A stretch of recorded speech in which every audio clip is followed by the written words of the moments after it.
各位老友記，當你睇到滿頭白髮嘅周星馳帶住迪麗熱巴同劉嘉玲現身謝票，全場萬人空巷嗰一刻，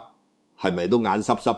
好奇點解一個消失影壇咁耐嘅人，一登場依然可以掀起咁大嘅風浪？背後到底係乜嘢風水玄機同命理天機喺度推波助紂？老友記，講真，嗰個畫面我都睇咗好幾次。每次睇都有啲鼻酸60幾歲嘅星爺，中國已經斑白，行路都冇當年咁精靈跳脫，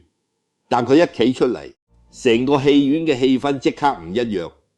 你話係唔係好神奇？兩邊分別企住嘅，一個係內地當紅頂流迪麗熱巴，青春逼人，笑容甜到漏；另一邊就係香港影后劉嘉玲，成熟大氣，氣場全開。三個人企埋一齊，一老一少一中，就好似一幅畫咁，睇落好和硬。但你細心睇，會發覺呢種和硬唔係偶然，係有玄機喺入面。謝票恨薄嗰種萬人空巷嘅盛況，唔使我講，大家上網都睇到。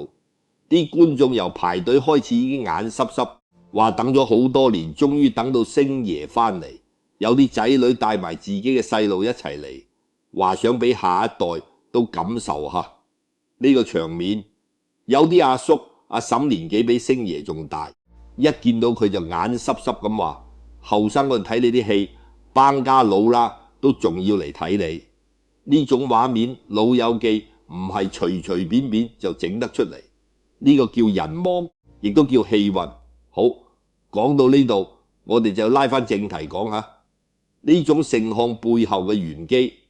呢幾年我哋成日聽到一個詞叫離火九運，即係由2024年到2043年呢20年行嘅係離卦大運。離卦喺八卦入面主嘅係乜嘢？主中年女性，主美貌，主文化藝術，主眼睛同光明。你話奇唔奇？星爺今次嘅新戲揀嘅題材係功夫女足，成班女仔踢波，講嘅正正就係女性題材。講嘅正正就係體育文化藝術嘅極狀。呢個選題本身已經同離火九運嘅大勢啱晒拍。仲有更加有意思嘅就係謝票嗰陣，兩位女士企喺星爺兩邊，形成一種雙女拱照嘅格局。老友記，你可能會問呢個拱照有乜特別？我同你講，迪麗熱巴喺呢個組合入面代表嘅係火德，佢後生，佢靈動。佢喺鏡頭前面嘅光芒係遮唔住嘅，正正應緊離火嘅火。而劉嘉玲呢，佢代表嘅係坤土，沉穩包容，有承載力。佢企喺度唔使講嘢，都俾人一種安心大氣嘅感覺。一火一土，一個負責發光發亮，一個負責承托穩定。呢個就係易經入面講嘅相生之局，唔係相沖，係相互相成。咁星爺自己又點呢？老友記，你有冇留意後生嗰陣嘅周星馳係一個乜嘢性格嘅人？佢做戲做導演，樣樣都追求極致完美，一個鏡頭 NG 幾十次係閒事，對自己對人都幾乎冇得妥協。呢種性格喺易經嘅卦象入面叫做乾卦。乾卦主嘅係剛健，主嘅係自強不息。但乾卦亦都有個特點，亢龍有悔，即係話你去到極之剛強嗰陣，好容易就會物極必反，容易折，容易斷。我哋回顧星爺呢啲年嚟同班底同拍檔嘅恩怨情仇，好多時就係因為呢種乾得太盡嘅性格所致。但係老友記，你睇今日嘅星爺已經唔係嗰個乾卦嘅星爺啦，佢學識咗擁抱坤卦。坤卦主嘅係柔順，係包容，係借力打力，唔再事事親力親為，唔再樣樣要話晒事，反而識得放手俾年輕人發揮，識得借重身邊人嘅力量。你睇佢今次點解揀迪麗熱巴同劉嘉玲一齊謝票？一個借火嘅光芒吸引年輕觀眾，一個借土嘅穩重坐鎮全場，佢自己就企喺中間，笑容慈祥。唔使再爭乜嘢風頭，呢種由乾轉坤嘅心法轉變，就係佢由年輕剛猛行到晚年通透嘅一條命理路。呢種氣場互補，老友記，你可能覺得得個講字，但其實你去到看把或者係睇翻啲片段，都會感受得到嗰種天地相生嘅感覺。劉嘉玲嘅沉木坤土，加埋迪麗熱巴嘅靈動離火，再加埋星爺自己嗰種磁場，唔勤又唔火嘅氣場，三種氣質夾埋一齊，就形成咗一個好完整嘅能量場。觀眾企喺台下未必識講乜嘢卦象義理，但佢哋感受到嘅係一種尊嚴，亦都係一種通透。即係話人到咗呢個年紀，唔使再同後生仔爭乜嘢，反而識得欣賞，識得包容，識得借力，先至係真正嘅贏家。講到呢度，老友記，我都想問問大家，你哋睇到星爺同框謝票嗰陣，最想念佢邊一部戲？係《大話西遊》嗰句經典對白，定係功夫入面嗰種小人物嘅拼搏精神？又或者你會點睇呢種順勢而為嘅晚年智慧？人到咗一定年紀，究竟應該繼續強撐硬碰，乜嘢都要贏，定係好似星爺咁學識順應時勢，借力打力，活得更加通透？呢啲問題我都好想聽下大家嘅諗法。老友記，記得喺留言區同我講下你嘅睇法啊！如果你都中意用易經嘅角度去睇透呢啲名人嘅生死命理，想學識點樣喺人生下半場守住自己嘅晚年福報，記得幫我點個讚，訂閱埋呢個頻道，仲要撳埋個小贈，咁樣下次有新片你先至唔會錯過啊！老友記，其實老友記，你話單憑一套戲嘅情懷，真係可以令到成班觀眾企喺度等幾個鐘，又眼濕濕又激動，你信唔信？我諗好多人心入面都有個問號，覺得呢個場面背後一定唔止情懷咁簡單，一定仲有啲我哋睇唔到嘅嘢喺度托住佢。呢種睇唔到嘅嘢，老一輩會同你講，叫做陰德之良。你可能未聽過呢個詞，但係一定聽過呢句說話，積善之家必有餘慶，講嘅就係呢個道理。講到呢度，我想同大家盤點下星爺呢幾十年喺鏡頭背後，其實做咗幾多我哋以為佢冇做，但佢實實在在做咗嘅善事。第一件係捐骨髓呢件事，老友記，你知唔知捐骨髓係乜嘢概念？呢個唔係捐黑錢簽名咁簡單，係要真真正正入到醫院抽骨髓出嚟，救一個素未謀面同你冇任何關係嘅白血病病人。呢種救人一命嘅方式喺醫學上喺功德上都係最高級數嗰種，因為佢冒嘅係自己身體嘅風險，救嘅係一個佢一世人都未必會見過面嘅陌生人。你話一個真係好緊張自己形象，乜都要計到盡嘅人，會唔會做呢種事？佢做咗，而且好低調，冇乜嘢大肆宣傳，係後來有人爆出嚟，大家先至知道。第二件事講到就更加多人有印象啦，汶川地震嗰陣，萬家翻轉頭睇，好多藝人捐款嗰陣都會有記者招待會，有捐款儀式相片，但星爺嗰次係默默捐咗3000萬，冇乜嘢公開bài藝，冇乜嘢通告。結果點呢？結果就係外界因為冇睇到佢公開捐款嘅畫面，就開始有啲唔好嘅講法，話佢唔捐款，話佢小氣。老友記，你諗下，一個人俾人誤解，仲要係咁大件事嘅誤解，但佢一句解釋都冇講過，呢種胸襟，呢種唔爭呢、唔求人知嘅態度，其實先至係最難得。第三件係佢喺內地貧困山區默默捐建咗幾十間小學，仲成立咗兒童癌病基金，幫助嗰啲身患重病嘅細路仔女。呢啲山區小學嘅名好多都唔係用佢個名嚟命名，你上網揾都要揾好耐先至揾到啲蛛絲馬跡。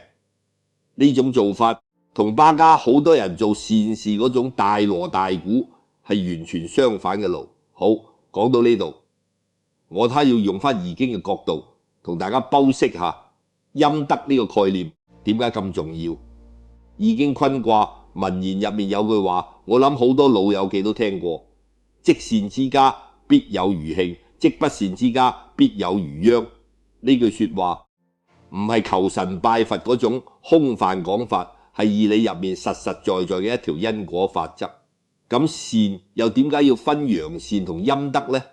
老友記，你諗下，同樣係做善事，如果你做完即刻攞去出街講，攞去話俾成世界聽，攞去換翻啲名同讚，呢種叫陽善。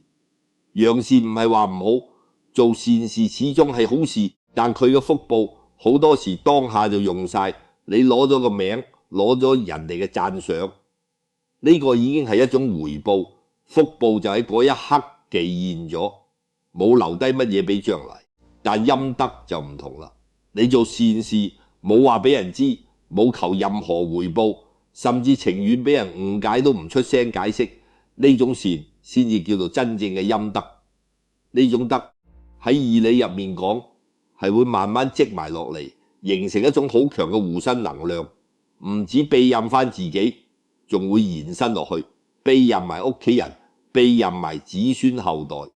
咁講翻星爺，老友記，你有冇留意到呢幾年網上成日有啲講法，話佢性格孤僻，話佢六親不認，話佢晚年好孤獨咁樣。但你細心睇翻佢每次公開露面嘅拜儀，佢個氣場其實係好祥和、好慈祥嘅，完全睇唔出係一個孤僻嘅人應該有嘅狀態。點解會咁？我諗呢個就係陰德大山喺度托住佢嘅一個好明顯例證。你話一個人真係咁孤僻咁絕情，做極多年公眾人物，身邊點解仲有咁多人自願真心咁尊重佢、擁戴佢？呢個唔係靠公關做出嚟，係佢幾十年默默積落嚟嘅陰德喺晚年慢慢鼓現緊。老友記，講到呢度，我又想問問大家，你哋知唔知星爺原來默默做咗咁多善事？係咪同我一樣睇完之後有啲意外，又有啲感動？你身邊有冇見過啲老人家平時唔多聲唔多氣，但你偷偷發現佢原來默默幫緊好多人，而且呢啲老人家通常到咗晚年福報都特別好，仔女又孝順，身體又硬朗，人緣又好。如果你有呢啲觀察，老友記記得喺留言區同我講下，等我哋一齊分享下呢啲身邊嘅真人真事。其實講到尾，我覺得今日拆解呢啲義理，唔單止係想同大家八卦下星爺嘅古仔，更加想帶出一個道理，就係我哋自己同屋企嘅仔女，其實都可以由班家開始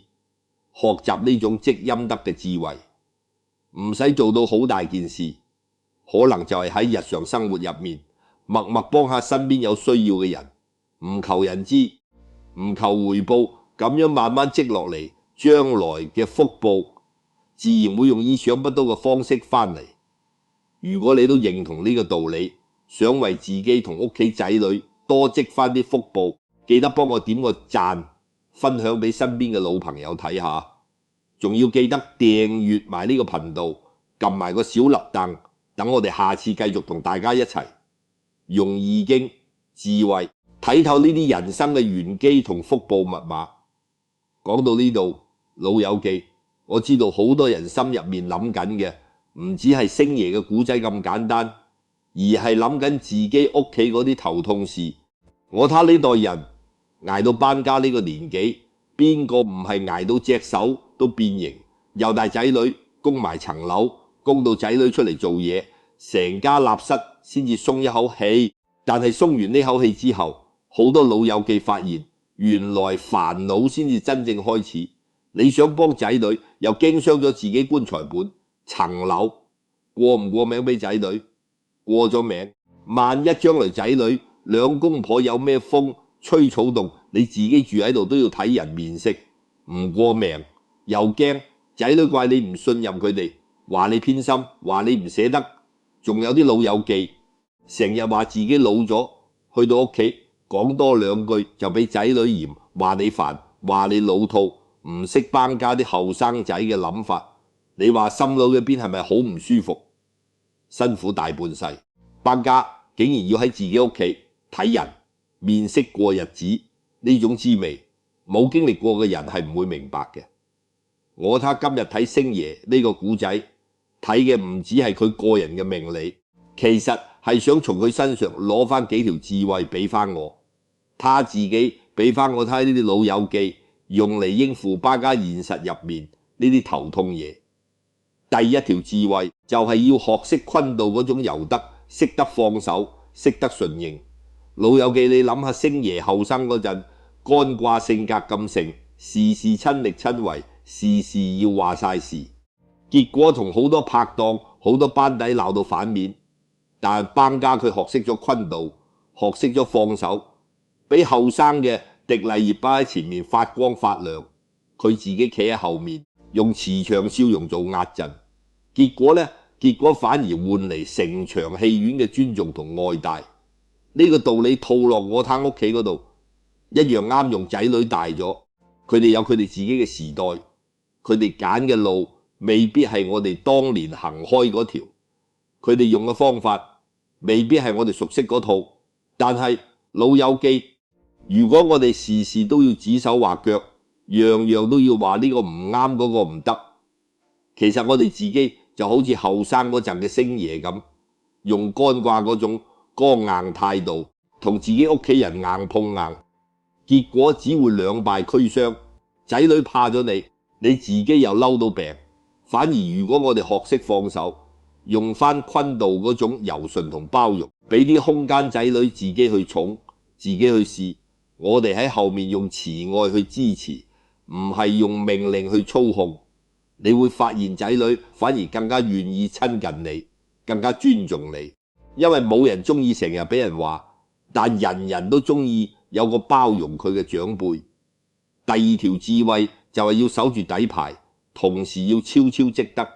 老友記，呢一點我要講得好清楚，放手唔代表要將自己啲棺材本，將自己間屋嘅居住權全部拱手讓晒出去。呢個世界人心隔肚皮，就算係自己嘅仔女，你都要留翻一手，留翻啲底牌喺自己手度。層樓可以話明將嚟留俾邊個，但住嘅權利、用嘅權利喺你自己未走之前，一定要握喺自己手度。棺材本更加係咁，你自己嘅老本係你自己晚年嘅尊嚴同底氣，唔使勉強自己去大出血幫仔女。因為你自己顧得掂自己，先至有力氣去幫人。如果你自己都自身難保，反而會成為仔女嘅負擔。咁同時間呢，喺日常生活入面，你唔使乜嘢大陣仗，可以默默咁樣喺你日常接觸嘅街坊、朋友，甚至係陌生人身上做啲力所能及嘅善事。可能係喺街市見到啲阿婆搬嘢辛苦，幫手搭把手。可能係見到啲後生仔做嘢好努力，講句鼓勵嘅說話，又可能係捐少少錢俾有需要嘅機構，唔使聲張，唔使俾人知道係你做。呢啲睇落好微不足道嘅事情，其實就係我睇之前講嘅陰德，一啲一啲咁樣積落嚟，你唔使刻意去求，佢自然會化做庇蔭落喺你自己身上，亦都會落喺你嘅子孫身上。你唔使睇任何人面色，因為你自己已經有底，有錢傍身，有得庇蔭，邊個都唔可以喺你面前企硬。第三條智慧就係要保持心靈獨立，活出自己嘅底氣。老友記，人生嘅下半場，我哋拼嘅已經唔係後生嗰陣拼嘅事業、拼嘅財富，我睇拼嘅係心靈平靜，係道德厚道。你睇星爺呢家咁樣，佢已經唔使再拼乜嘢票房紀錄，唔使再陳明自己乜嘢，佢淡定咁樣企喺度，笑容祥和，因為佢心入面知道自己呢一世做過乜嘢，問心無愧。呢種底氣唔係靠仔女俾，唔係靠銀行存折俾，係靠你自己幾十年做人嘅方式，一步一步行出嚟。如果你自己心入面有底，你唔使靠仔女嘅一句讚賞先至開心，你唔使靠人哋嘅認同先至安心，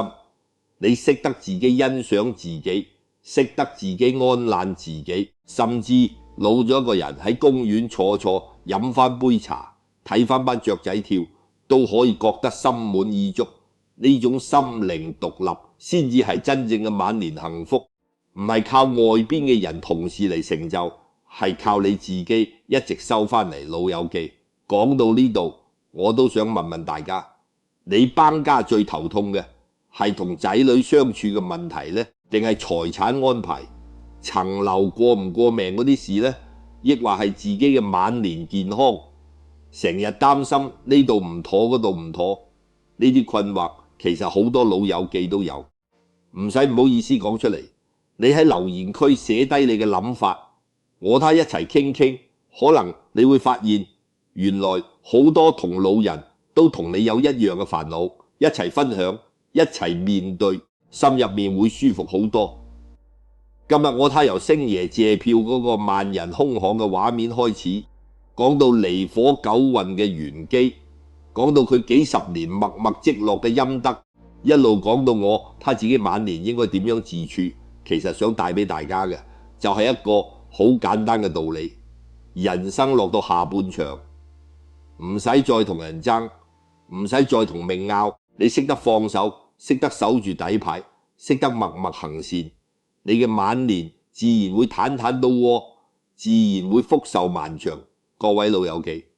今日呢集我睇由頭到尾，其實想同大家講一個好簡單嘅道理，一個人嘅晚運好唔好，唔係睇佢巴家幾多錢幾多名，係睇佢幾十年嚟喺人哋睇唔到嘅地方做過幾多好事。又想問下大家，你哋知唔知星爺原來做咗咁多默默無聞嘅善事？你身邊有冇見過啲老人家平時唔多聲嘅唔多氣，但暗地裏幫咗好多人，班家晚年特別有福氣，仔女又孝順，身體又健康。你班家自己最頭痛嘅係同仔女相處嘅問題，定係層樓過唔過命嗰啲財產安排，抑或係自己嘅晚年健康？歡迎喺留言區寫低你嘅睇法同困惑，我他一齊傾傾，一齊揾翻出路。希望今日呢集用易經嘅陰德智慧，可以令到大家喺往後嘅日子過得更加彈摩，更加安心。如果你都覺得呢集嘅內容有啲用，記得分享俾身邊嘅老友記睇下，等佢哋都可以受用。仲要記得點擊訂閱翻呢個頻道，撳埋個小鈴鐺，咁樣下次一有新片你先至唔會錯過。最後祝各位老友記身體健康，福壽萬長，晚年生活事事順遂。